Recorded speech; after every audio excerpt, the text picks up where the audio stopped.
209.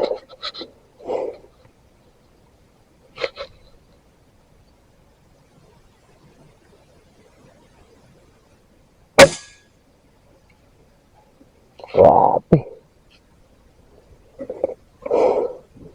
Sayang wala tayo makita ng point of impact reference.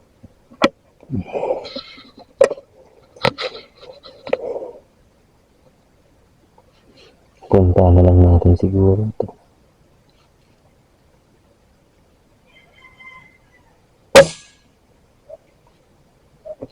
Bigyan natin ng 5.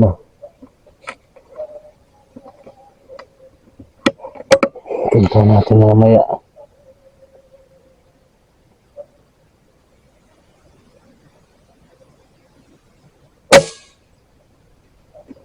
Grabe. So ito yung point of aim ko, ano.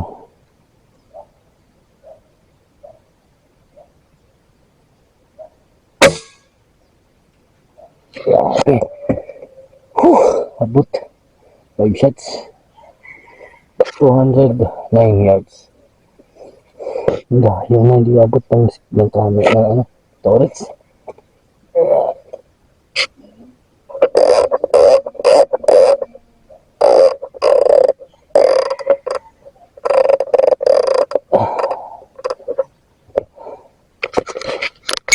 So yan, punta natin mga idol, yung pinuto ko sa 209 yards. So galing tayo dun sa may puno na mangga. Yun, mangga ba yun? Mangga. Punta natin yun. So shoutout nga po pala ulit sa inyong lahat. So yan, ito yung range na pinuputok natin. So napakalayo talaga, napakaganda.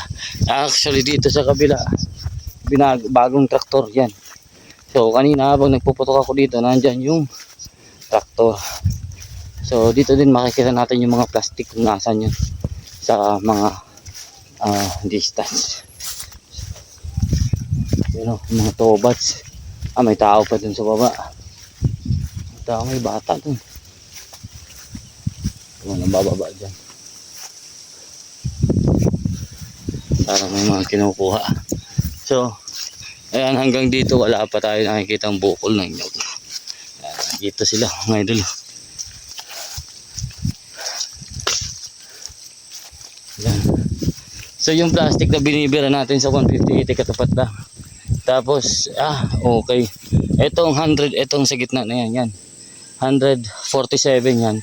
Yung binibira ko na nandun pala sa likod niya. So medyo may distansya. Yung parang may ulo, yung nakikita yan sa video.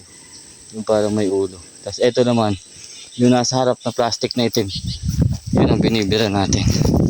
So dito, meron dito akong puno na pinutukan. Yun lang sa lahat na punong yun na to. Hindi ko na alam kung alin. Basta alam ko namumuti. Hindi ko padala yung rangefinder natin. Okay, dito yun. Ganda dito. Ito, mais. So yung tatanim din dun mga idol, mais din. Kaso bukas magtatanim sila.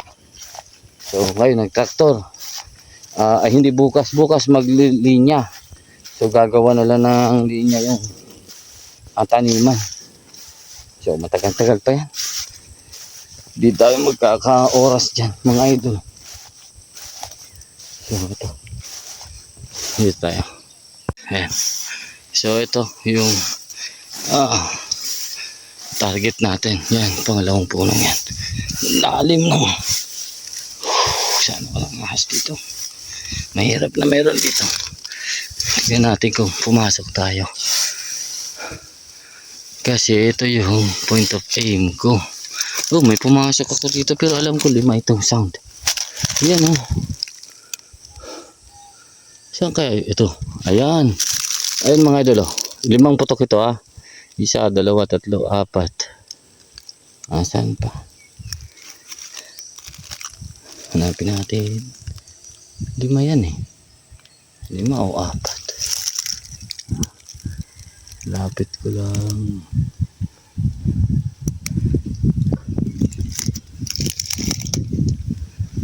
So, 4 lang nakikita ko. Pero 5.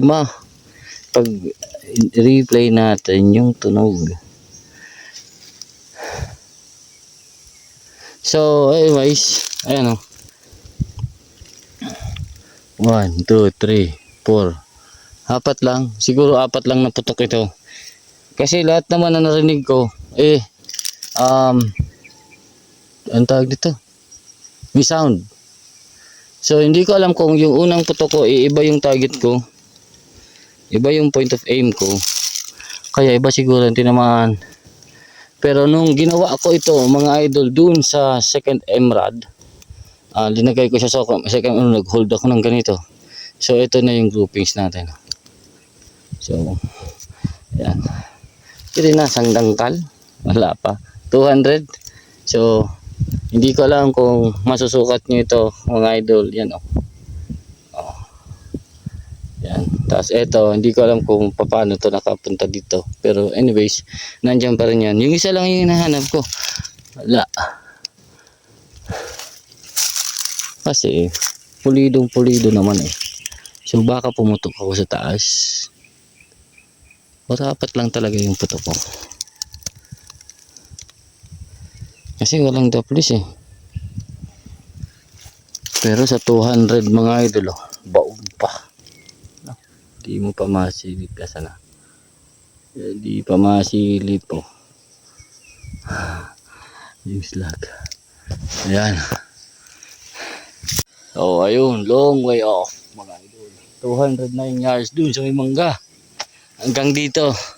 Pero ito lang yung alam kong hinold ko. Itong malaking puting ito. So bahala na siya kung saan. Basta naririnig ko siya tumutunog. Tag. Anyways, nagkaroon ako ng raya dito. So kung alam nyo, nakikita nyo yung ano natin, windy. Ayan o. May hangin dyan. Yan. Pero nagkaroon pa rin ako ng raya. Sa slag hindi siya kalat-kalat. So given 200 kaya. So kakayanin natin yan mga idol. So kahit hindi ko nabaguhin yung tune ko, kailangan ko lang yung slag mo Sir Sam. Yung deep version yan na pinalipad ko dyan. Kasi ayokong magkalat. Kasi kung paliliparan ko ng standard version tapos yung deep version, hindi ko na alam kung saan. So kung yung tumama. Pero anyways, hindi ko alam kung ilang putok, baka 4 nga talaga lang. So 4 yun. Pero goods na yun sa akin mga idol. Sa inyo, okay na rin ba yun sa inyo mga idol? So kita naman pala natin talaga yung dulo. Ito na pala yung talaga yung pinakadulo ng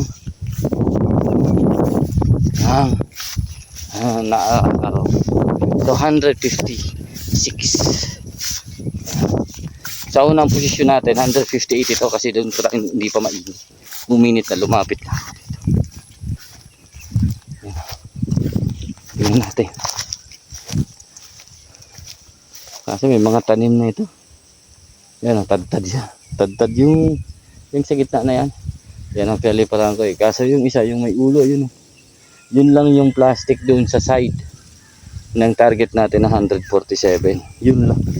Yun lang yung plastic. So, kung 147 yun, tapos bitin yung dial ko. Tama pala yung dial ko. Mali lang yung target. Kasi yung range ko yan. Putol na nyug. 200 meters. O 209 yards. Roughly 190. Pero pwede na yun. Pwede na yun mga sir. Tatama na ako sa lata. Basta ganun kalaking nyug ang target, di tayo may mintis doon. So goods. Ayun mga idol, maraming salamat. So counting ano lang to. At pikita ko lang yung groupings natin sa putok ng 200. Yun, thank you, shout out po Sir Sam. Ayan, sa PSP Slug. Thank you. Ayan.